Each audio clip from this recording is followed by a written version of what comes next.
Jóhann Kristinn Gunnarsson, þjálfari Þór. Jói, það haustar, laufin að falla og það þýðir að þá líður á lokum á fótboltasumrinu. Þú ert að fara með stelpurnar okkar í síðasta leikinn í sumar útileikur gegn Selfossi. Hvernig leggst þetta í ykkur? Bara mjög vel og liðið spennt að mæta Selfossi í leik sem geti skorið úr það hvort liðið endaði ofar í töflunni og bara enda þá tímabilið á góðum nótum. Það okkur finnst að skipta miklu máli. Langar okkur ekki rosalega að hafa sætaskipti við Selfyssinga? Já, við viljum alltaf komast ofar, það er náttúrulega bara þannig og þriðja sætið er það sem er mögulegt og þá reynum við að gera allt sem við getum til þess að ná því.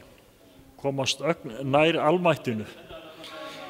Akkurat, það er nefnilega málið. Það er það sem við erum að hugsa um.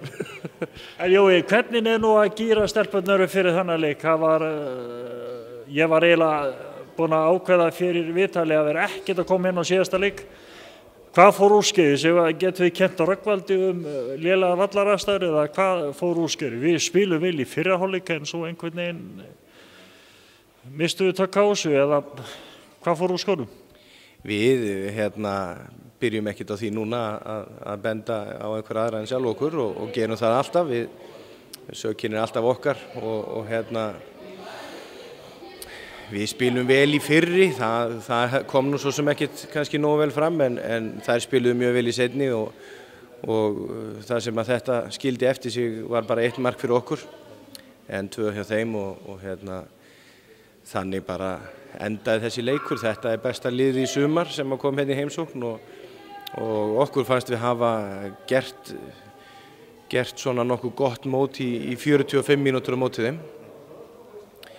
En ég er náttúrulega mjög ósáttur fyrir hönd stelpnanna að hafa bara fengið 1 mark út við. Að fara með 2-0 inn hefði gefið okkur aðeins meira sjálfstraustari í hræddurum og þá hefði við svona.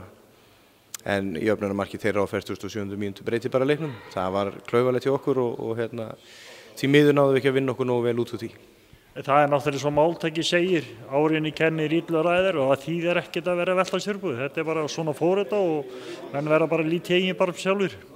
Já, ég sá og heyrði umfjöllun eftir leikinn, það var mikið rætt vindinn og það er alltaf gaman að fara að ræða vind sem einhvern áhrifavald á leik en ég held einmitt vegna slíks að þá hafi nú svona upphafi verið alltaf skipt í hálfleik vallarhelming þannig að þetta kemur nú svona nokkuð jafnt niður á liðin en það var engar utanaðkomandi aðstæður, stelpurnar voru tilbúnar, þær voru ákveðnar og gerðu alla hluti sem við báðum mjög vel. Augnablikkskæruleysi verður til þess að í staðinn fyrir eiga 100% góðan leik, þá eiga 98% og þessi 2 verða stundu til þess að andstæðingur getur refsað og hann gerir það eftir skipti og það unnu hér í rauninni að kláruðu sitt glæsilega tímabil með að fá titilinn hér. En hvað sem öllu því líður þá er náttúrulega bara verkefni morgundagsins sem er náttúrulega eina sem skiptir máli í dag og það er að fara bara með hausinn restiltan í leikina móti Selfyssingu sem eru með hörkulið. Já, að sjálfsögðu, þetta er eins og taflan segir sem að lígur nánast aldrei.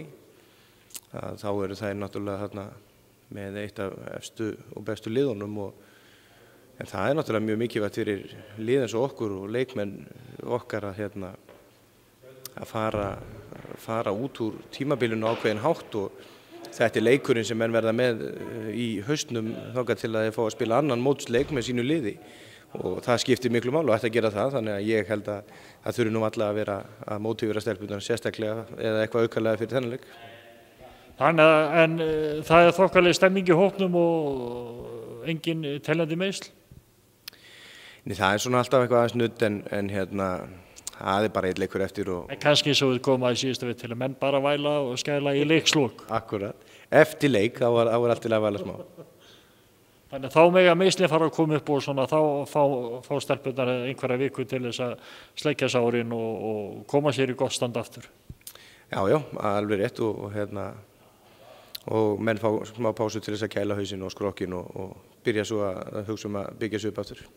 En ég skora nú á okkur samt Jói að vera ekkert að sleikja hann í sár eftir leikinn á morgun, komið fagnandi heim, 3 stig í Hamar. nóg pláss eins og við tölum daginn og við bara svo látum helgina líða og svo getur það farið að huga að byggja fyrir næsta tímabil. Akkurat, við tökum þennan leik og sjáum svo bara til. Gangi ykkur vel. Takk fyrir það.